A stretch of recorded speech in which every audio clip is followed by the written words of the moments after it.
Okay, ladies and gentlemen, welcome back to Lessons with Mark, where I talk to you about cooking principles and do absolutely no cooking. So if you want to see me cook, you can go and watch my other videos, but if you want to sit and learn for a little bit, pull up a chair, have a cup of tea and have a listen. Today's episode is all about butter. So don't forget to like and subscribe if you don't want to learn anything about butter. So butter is a fundamental piece of ingredient, an ingredient that is fundamental in the kitchen. I just want to tell you how butter is made. I know this sounds stupid, but a lot of people go, oh, butter, yeah. Let's say you make it. So double cream. What are we saying about the new pen, by the way? Absolutely see things. Double cream, that is it. That is all you need. You can have a little jar with a little thing in it, you can have a butter turner, whatever you want, or you can just use a KitchenAid or a Kenwood or something like that to whippy. All you do is you whip this so it goes to thick cream, and then once it goes to thick cream, it starts to curdle. I think that's the correct wording. And then once it's curdled, what happens is the fat separates from the buttermilk.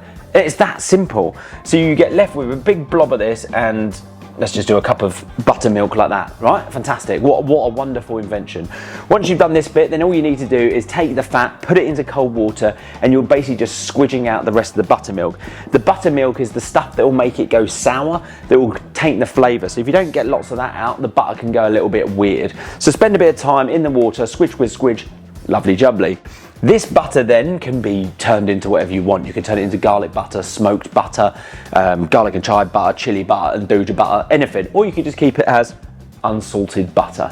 So that is how you make butter. In terms of cooking, it's one of those ingredients that is, if you think of baking, what recipe probably doesn't have butter when baking? If you close your eyes and think of a chef like James Martin, what recipe of his doesn't have butter in? So butter also contains, like you wouldn't get all of it out, is the stuff which is the milk solids, okay? So from my, as I said, I don't know all the ins and outs of science of butter or cooking, but you can't remove everything of that, the buttermilk, okay? So you will have a little bit of milk solids left in the butter, but this is fantastic. So what you can do, should we wipe this away? No, let's keep going on a little journey of discovery, excuse me, is if you put said butter into a pan like this, and then you heat the butter, it melts, right? If you carry on melting this butter, then what will happen is the milk solids will start to burn and it will turn the butter brown. This is what you call beurre noisette, buttery, nutty butter. I think that's what it translates to.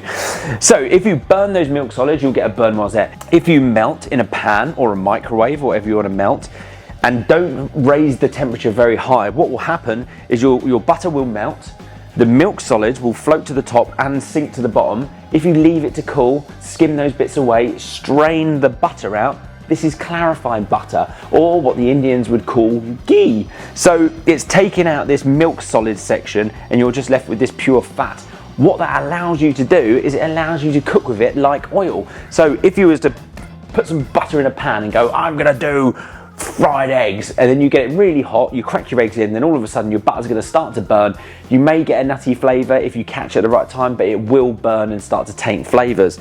So cooking with things like ghee or clarified butter, you can take things to a higher heat and it gives you that really lovely flavour. So that is basically what I would say the uses of butter are in cooking. I could go on and on and on and on, but the simple principle of how butter works, there you go. Hope you learned something. I think I did.